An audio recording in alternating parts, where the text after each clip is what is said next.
Hello everyone, and welcome to Judy's Creations in Crochet.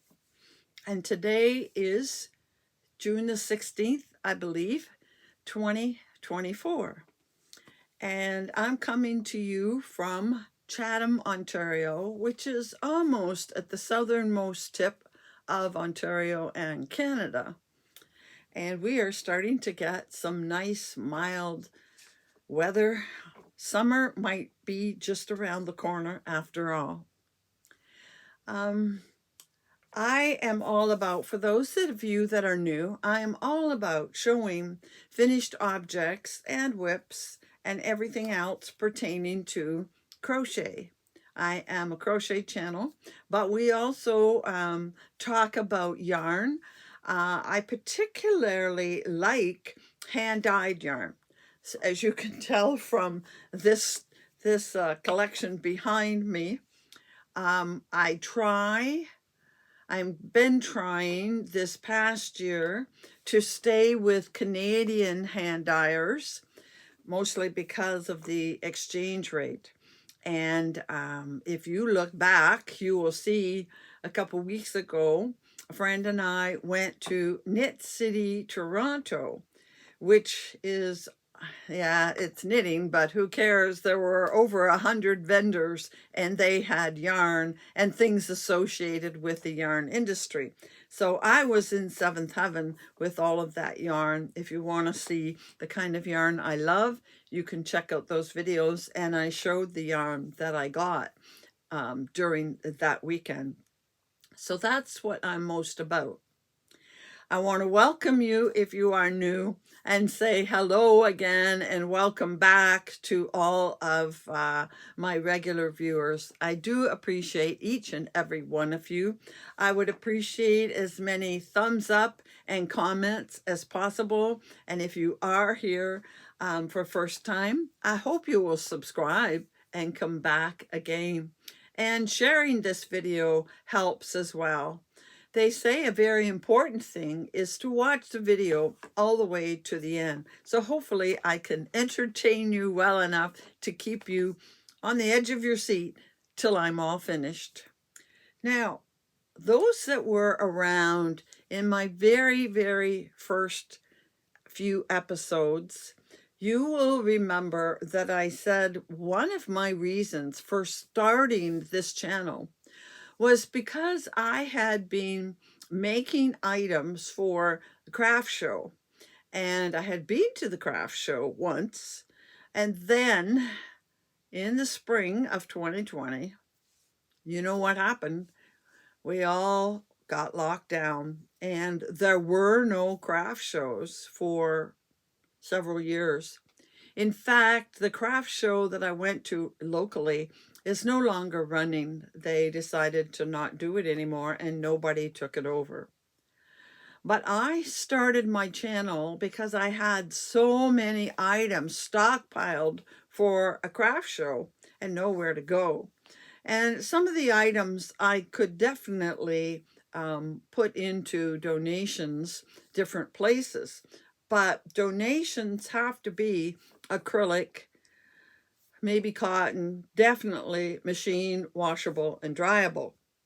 And that was fine with some of my items, but a lot of the things I make have wool in them. A lot of the things I make are made with hand-dyed yarns, which you know has to be hand washed and laid flat to dry. So those couldn't be donated.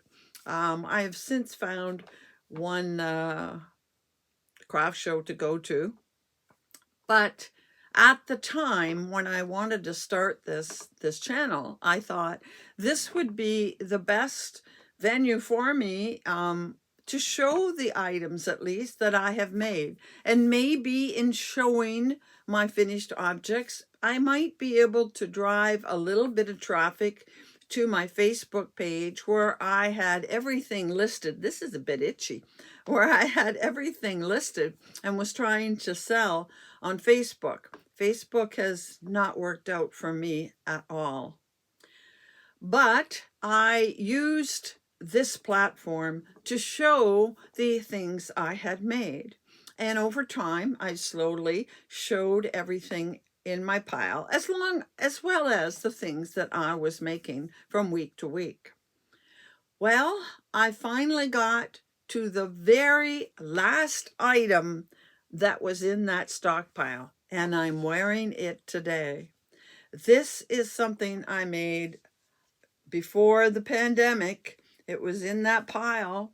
So I have no way of knowing what the yarn was. I didn't make note of that kind of thing back before I started my YouTube channel. Now, especially this year, I'm recording everything in an app. Not always the yarn, but I certainly keep track of the hook, the project name, the designer, and things like that. Now, I am thinking that this looks definitely like the Tendril Shawl by Carmen Heffernan.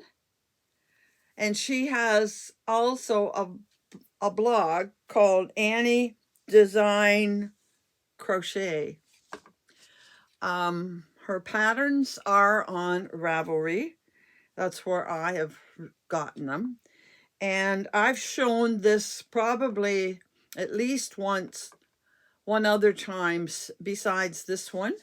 And I actually did one of my design focuses on Carmen Heffernan and all of her patterns. So you can check back in my past videos and find more information about her. I notice a number of people have started to use some of her patterns because this one, like a number of other ones, are one skein projects. So you know how you go out shopping and you just see that one skein you have to have, and so you get it, then you get home and say, okay, now what do I do with one skein?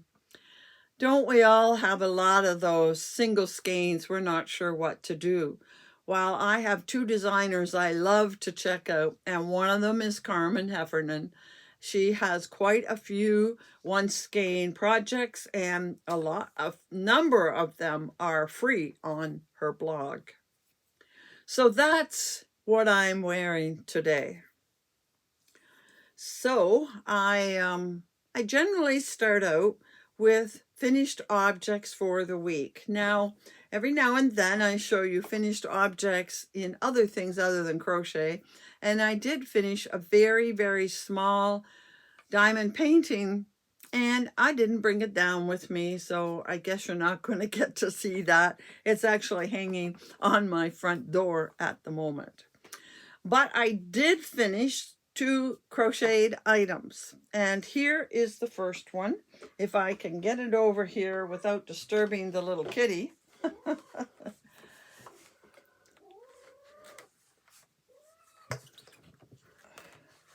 And there it is, all finished.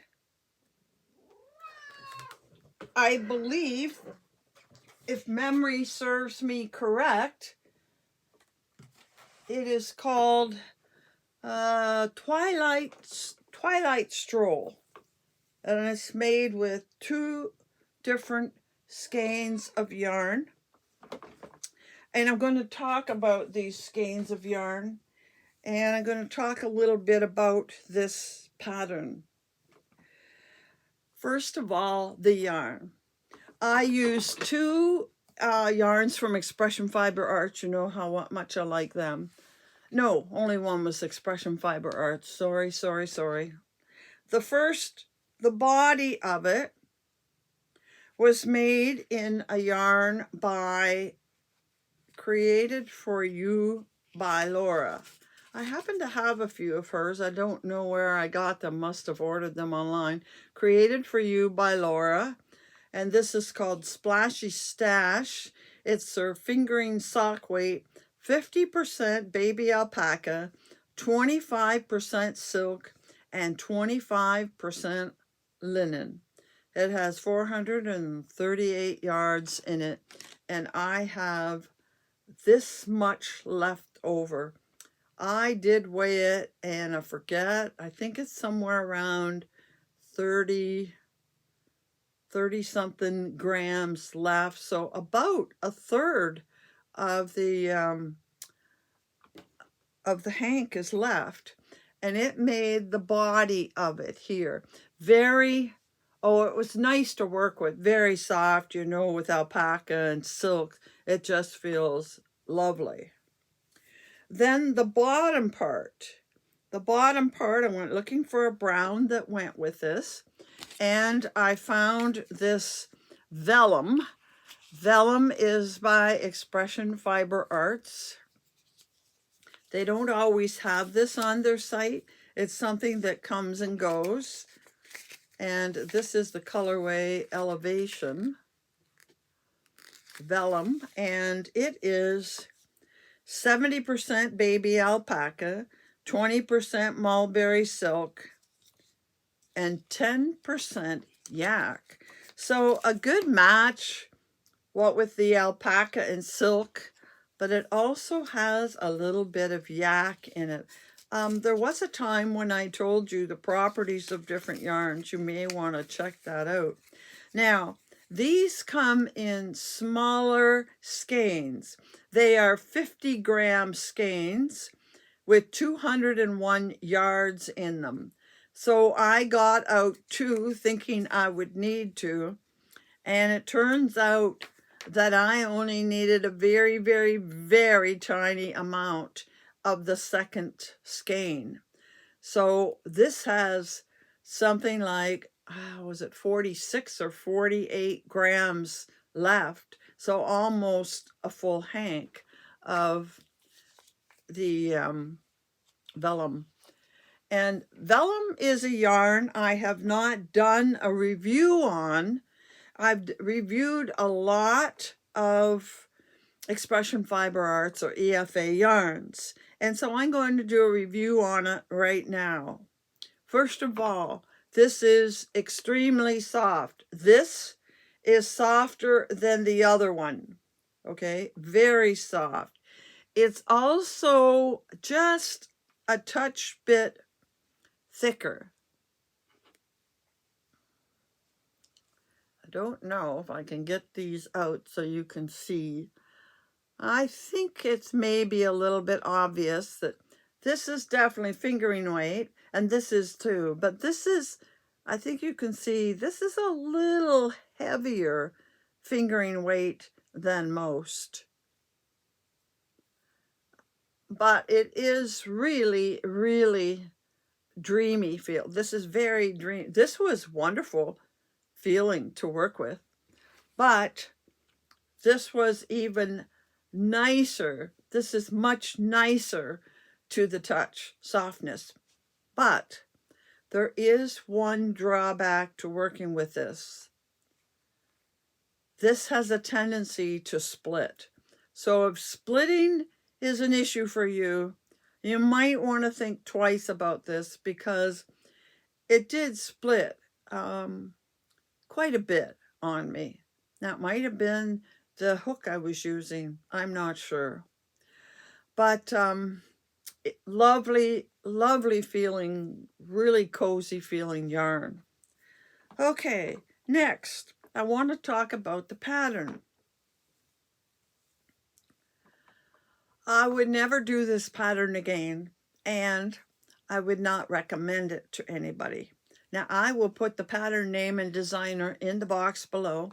I will also link both of the yarns. I will try to remember to link the pattern to this as well. But this is my feeling about this pattern. I think it was written by an amateur. I would have to guess it was not tested. The body of it, it starts up here, as you know, with a little circle, and it gets wider and wider as you go out, and you work back and forth like most V-shaped shawls. The basic stitch is a moss stitch, but it had, you know, most shawls, and I've made many, many, many shawls from a lot of different designers. Some of them were V-shaped, some of them were circular shaped. I have not yet done a shawl that did not have increases along this edge. It had 3 plain straight, see it? 3 plain straight stitches, and then it put in a chain before going on to the next, which was a bit of an increase. And the same thing happened on this side. After the last stitch, there was a chain, and then your 3 straight double crochets, I think they were. So it had this really funny edge. It was straight and then it curved. Never had that before. The other thing is, I'm almost positive, I wish I'd drawn out the beginning. I could have drawn the pattern. It had no pattern. And it added only 4 stitches in the middle. No chains, nothing, just 4 double crochets in what they called the middle. But I do not have an obvious straight middle. It wanders back and forth because it never gives you a stitch count. And I'm sorry, I might have counted, I don't remember, but I'm pretty sure it was an even number. Well, how do you find a middle in an even? What she said in her instructions was, not the first row, but down a bit, was to take it and fold it in half and then find a middle stitch. You know how inaccurate that can be? I could fold this in half and find a middle stitch. I could do it 3 times and probably come out with 3 different stitches. So it never had a true middle. Now there's where I put the 4 stitches supposedly in the middle, but look at where it is in the next row. They're not lined up. And so the middle wanders back and forth. I was not impressed with this at all. After making the body and doing the number of rows, and I'll tell you about counting the number of rows in a minute. After doing the number of rows to the end of the solid area here, I actually thought, man, that's kind of small. Of course, I had forgotten that I would have the alternating part, but I went and blocked it then. And I blocked it a second time more aggressively, so you can see it is blocked out, but my stitches don't give a lot. They're fairly tight. Then we get to the border, and the border is a very unusual border as well, and it was the same 2 rows repeated basically out to the edge.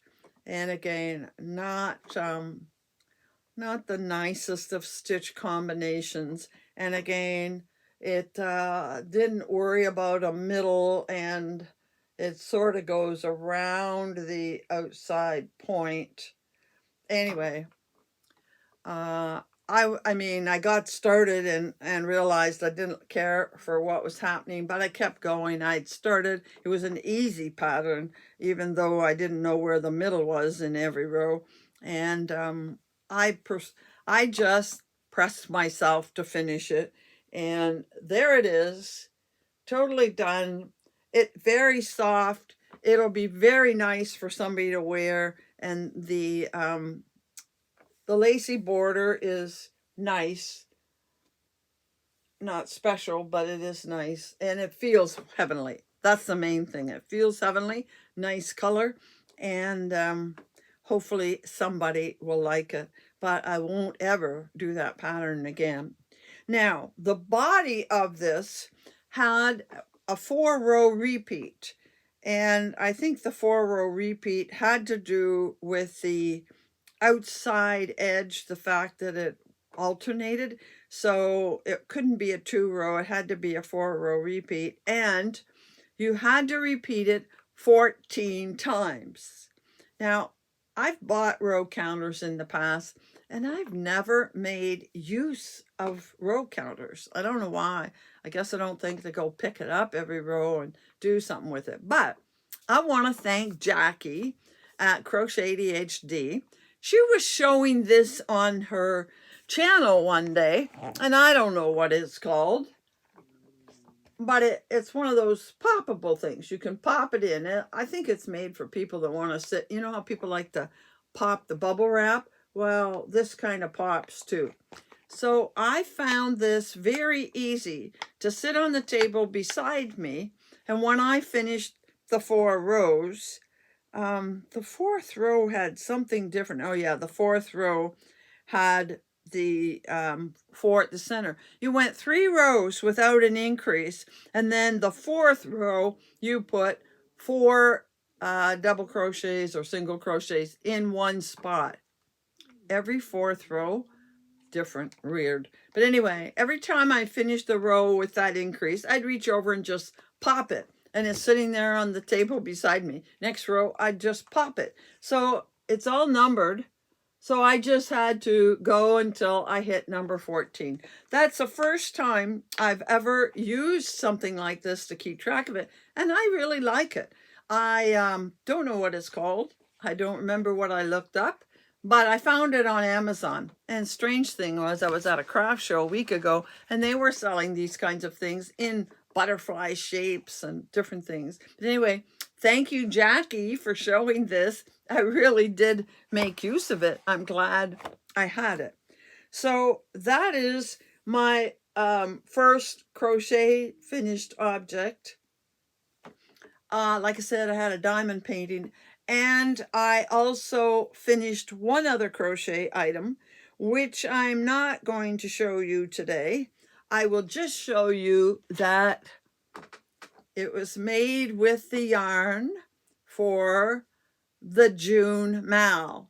So yesterday, I finished my item for June, and I have almost 20 grams left over. And I decided to try something. Oh, I should put this back over here on. I am giving some thought to something I would like to do with my Christmas advent calendars. I have advent calendars already purchased for next fall, the Christmas, and I've been wanting to make something with them, and it involves these hexagons. So I'm not going to tell you what it is at the moment. I'll wait until the time comes. But I wanted to see how many hexagons about this size, this is the size I want to make, can I get out of my 20 gram minis. I can make something huge because this hexagon weighs 3 grams. So I can easily get 6 out of my 20 gram minis. I could even just get some 10 gram minis as advent calendars and get 3 out of it. So I'll have to keep that in mind when I still have one more advent to get. So I was playing around with this yarn after I finished making my item for the month, just to see how far does 20 grams go. It goes a lot farther than I ever expected. So you'll have to keep a watch out for that. I won't talk about it until Christmas rolls around. And by the way, we will be having Christmas in July, so you'll want to be here during the summer months. And now I want to talk about a whip. It's not a whip because I'm not working on it yet, but it is the next thing I'm going to make since I've finished all the projects I have in hand. And I'm going to put a picture up here of a tea, I guess. It's very much like a tea that I want to make. And there's a picture of it. And I showed you this yarn maybe about a month ago. It's yarn I got from Ravenswood. And I have I've caked up one of the hanks. I have 3 altogether. And this is a yarn. I thought it was nice and summery. And I have never made a top out of my fingering weight yarn again, yet.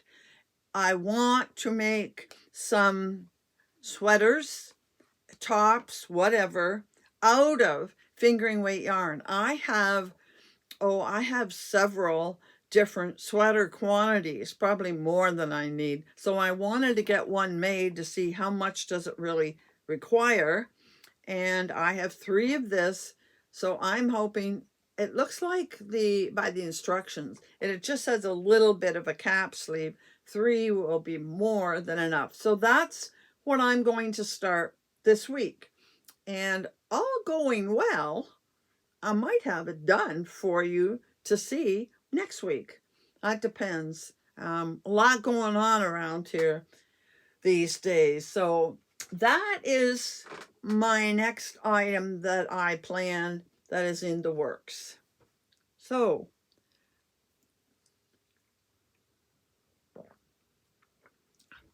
now I want to talk about the summer cow. All the comments I got were positive about the idea of doing the summer cow with the stitches. And wouldn't you know it,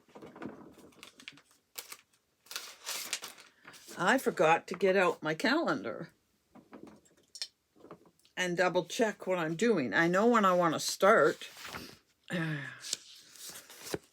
So I'll just do that while I'm talking.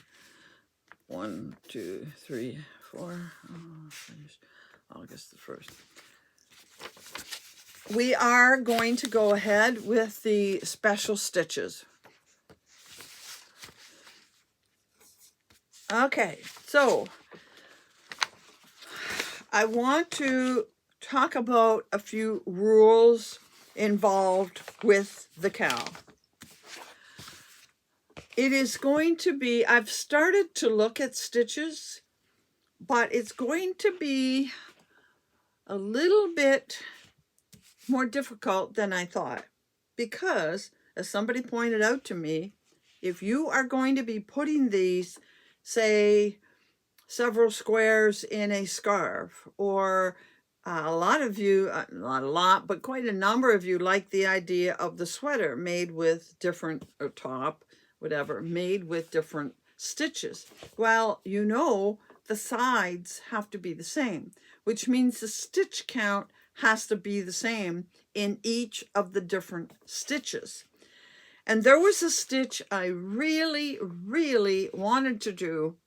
It was the first one that drew my attention, and that is the feather stitch. But I'm not going to be able to do the feather stitch because most of the ones I'm looking at have the same multiple or a different multiple, but they can both be combined in the same base. I won't try to explain that right now. I'll explain it when I do the stitches. But, you know, if all of the stitches are a multiple of 3 plus 2, well, I can do lots of stitches with a multiple of 3 plus 2. But then I can't come along and do a stitch that requires a base of a multiple of 5. I mean, I could eventually if I did a big enough base, but if you're only doing small squares, it's not going to work. So I've had to be very particular in the stitches that I pick. They aren't all my first choice, but I'm still working on it. So here are some rules. First of all, it is a cowl. It is a crochet along. I'm going to be doing tutorials on 6 different stitches. You can use any yarn, any weight, any number of colors. You can make a solid 1 color. You can put 3 or 4 colors. You can mix with tonals and variegated, whatever suits your project. And you can do any project you wish as well. Some of you made a comment that said, I really would like to do such and such and such. We are not all going to do a scarf, or we are not all going to do a poncho. Please look back to last week's video when I talked about this and I showed you pictures that were ideas. They were suggestions of how you could put different stitches together. And it's your choice. Some of you really want it like the sweater idea. fine, go ahead, make a sweater. If you want to do something easy because you're just learning to crochet and learning these stitches, then make squares, put it together in a scarf. Something very straightforward. It's totally your choice of what project you use. You have to use a minimum of 4 different stitches. I'm going to teach you 6. You may see one that you don't like. That's fine. You don't have to use all 6, but you must use at least 4 of the stitches. Okay? And then finally, let's see, what date am I going to go with? I think I'm going to say, I'm going to do a slideshow in September. As you know, September is my Podiversary month, so it'll be great to have a slideshow.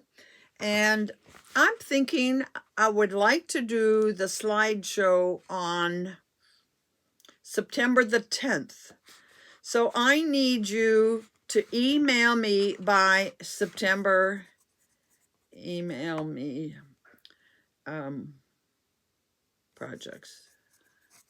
By September the 7th. September the 7th is a Monday. If I get them by Monday,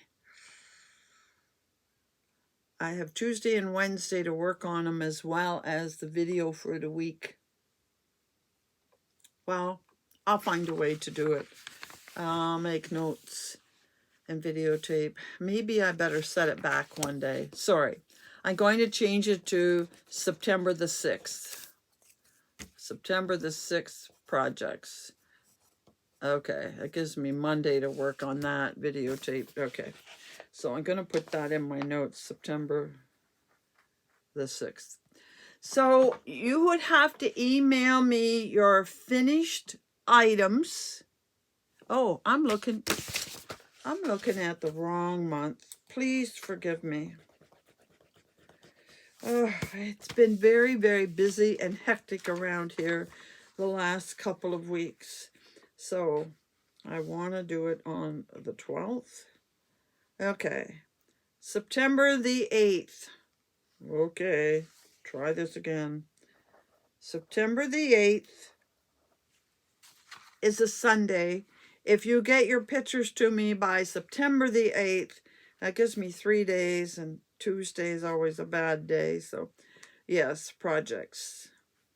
Okay. So you're going to email me a picture of your finished project by the evening of September the 8th. And in that email, besides a picture of your item, I want your name, your location, and the list of stitches you used. I will tell you very clearly what stitches I am showing you each week. And I want to know what stitches you put in your project. You might not use all 6. Yes, if you use all 6, that's great. You might use 5, you might use 4. That's totally up to you. Now, as well, I want to say this. I am going to do a stitch tutorial as part of my regular weekly show every Thursday, starting on June the 27th. June the 27th, we'll do stitch number 1. I'll try to make it the easiest one, the most straightforward one. And then we will do stitch 2 on July the 4th, stitch 3 on July the 11th, stitch 4 on July the 18th, stitch 5 on July the 25th, and the final stitch 6 on August the 1st. August the 1st. That'll be a combination of July mal introducing the August mal. That's going to be a big busy day on Thursday, August the 1st. And I know that Thursday, July the 4th, that's a holiday for all of those that are in the U.S. But I mean, you don't have to tune in on Thursday. You can tune in whenever it's appropriate for you. And of course, my videos always stay there, so you can go back and look at the tutorial part at any point. I think maybe I will try to do my regular week business and put the tutorial at the very end of each week. So I hope I made that clear as mud. And if there are any questions, be sure to put a comment in the comments below or send me an email. But you can pick any yarn, any weight, any number of colors, and you can make any project you want using at least 4 of the stitches that I am going to do in the tutorials. It can be any size. It's totally up to you. And then, of course, by September the 8th, I have to receive your picture so that I can make the slideshow. Okay, that's all about the summer Cal. We will be starting in 2 weeks from today. I will mention it again next week. And I hope you enjoy it. A lot of you said you look forward to doing, it's like a sampler, doing a sampler project, and you look forward to learning some new stitches. You may know some of the stitches I show. I tried to pick stitches that the names weren't real familiar, so that it would be something a little bit different than what you already know. Okay, let's move on. I have 2 acquisitions to show you, and then we probably won't have acquisitions for a little while. These are the subscription boxes. I belong to 2 monthly subscription boxes. The first one is Sweet Georgia Yarns, and they are in Vancouver. And this is, I've had them 2 months before this. And again, they come in this very nice box wrapped in tissue. And at the very top, they have this card, Sweet Georgia Secret Stash for June. And it's called Lightning Rod. And again, they talk about the yarn and the color story, how they came up with it. And they give you some ideas. They show you some socks and looks like scarf, crochet. They show you weaving and so on. Now,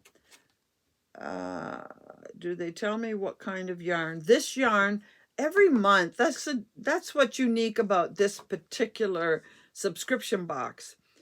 You don't know anything about what you're getting, and every month it's a different yarn base. And this one is the Sweet Georgia Yarns Tough Love Sock, 425 yards, 80% superwash merino and 20% nylon.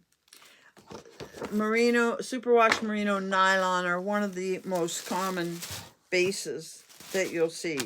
Now, they always come with a little extra. So right away, you get to see the yarn.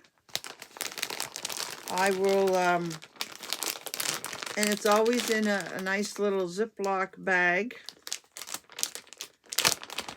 And here is, I have 2 skeins of this. So we have sort of creamy yellow, red, down into the pink and blue. Feels nice. I felt nicer merino nylons, but it does feel nice. And I opted, it's called Lightning Rod. I opted to get 2. I didn't want a whole lot of single skeins around, not knowing what to do with them. And I figure if I get 2, I can always make a shawl of some sort with the 2 of them. Now, the extras this month, first of all, is these folding type scissors. I will see how well they cut. I'm not about to pull them out and check them now, but you can always use this kind of scissor for traveling. And you get, there's 2, I guess, because I have 2 skeins, I got 2 minis. And I love this color. So I'm thinking they kind of think that maybe socks were the idea with this yarn. And so they gave you a mini that would coordinate, you know, for the toes, heels, cuffs. So because I have two skeins, I got two minis. I'm really glad of that. And I may even get another mini, like a blue, and maybe I'll make a shawl and put some of this along. I don't know. I'm in the midst of trying to figure out how to store all my minis. And the other thing I'm having problems with is how to store or keep all of my, you know, I have all of these remnants of yarns, and they aren't little remnants, little ones I'd probably throw, but you know, this is sizable, 46 grams of yarn. I can do something substantial with that. So I've got to find a place, a way to put them all somewhere where I can find them easily when I decide to do a scrappy project, I guess. So that was my Sweet Georgia yarns, and I have received 3 of these now. One was first one was purple and then green, and now we've got that mixture. All right, and I have one other yarn subscription, and I've been getting this yarn subscription actually since December. She started it in December, and I grabbed it right off the bat. So now we're at June, so this makes number 7 that I've gotten. And the beauty of this one, now there is one drawback. She is on Etsy, so you have to go into Etsy yourself when the month changes and order it. Some people find that harder to do, remembering to order it. But the beauty of this subscription is, yes, you don't know the color you're going to get, but you can choose the base you want. And she has something like, I don't know, 5 or 6, maybe 7 different bases to choose. And I always appreciate that. And I've tried some different bases and I've settled on one. Along with it comes a sticker that looks like a sloth, some stitch markers, and a T. And you know that the T goes back out to a viewer when I send them prizes. So here is this month's from Color of My Fiber. And I am really enjoying this subscription. First of all, I'm going to show you Color of My Fiber on Etsy. This is a brand new card she's gotten. I will, of course, I'll link Sweet Georgia as well. Sweet Georgia and Color of My Fiber. And here it is. Now, I have to say, 7 times, and it's been very different every time. Not once have we hit bright blues, purples, pinks. More of them have been dark, but look at all of the gorgeous colors in there. And if you want to team it up with something, there are a lot of colors you could choose. Teals and pinkies. It's got a charcoal in it and some browns and rusts. And I've decided that, oh, by the way, the color is Toucan, a month late, Toucan. This is 80% merino, 10% cashmere, and 10% silk. I've decided that I like her MCS, cashmere silk blend.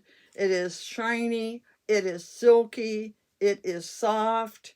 I really, really like the feel of this. I think you can see the shine in it and a lot of different colors. So yes, I'm trying to decide if I should get a second skein while the month is still available and just make something out of the 2 of these combined. Or, you know, I could get minis in a lot of different colors and put with it. I love the teal in it and this color. I have to go through my stash and see what I have in the way of minis. So that's my acquisitions. I have nothing else that I've purchased other than Christmas in July, which isn't that far off, and we will soon be opening those. But other than that, I haven't purchased anything and I don't have plans to purchase anything.